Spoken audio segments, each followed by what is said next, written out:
एक विशाल सिंह करके एंट्री मार रहा है। इतना मारूंगा ना, अपनी औकात में रह के बात करना।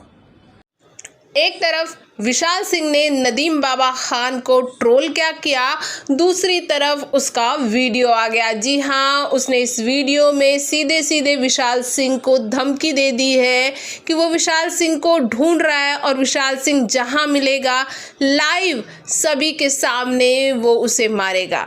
जी हाँ, इस तरह से धमकी दे रहा है बाबा खान। और आपको ये बता देते हैं कि बाबा खान ने जब पवन सिंह को बहुत कुछ बोला था, तब उसके रिप्लाई में विशाल सिंह ने ये वीडियो बनाया और उसके बाद पवन सिंह के फैंस ने इस वीडियो को बहुत सपोर्ट किया। जैसे ही ये वीडियो बाबा खान के पास पहुंचा, उसने तुरंत एक वीडियो अपलोड किया विशाल सिंह के खिलाफ और ये कहा कि मुझे अगर ट्रोल किया नेक्स्ट टाइम तो तुम्हारा हश्र बहुत बुरा होगा।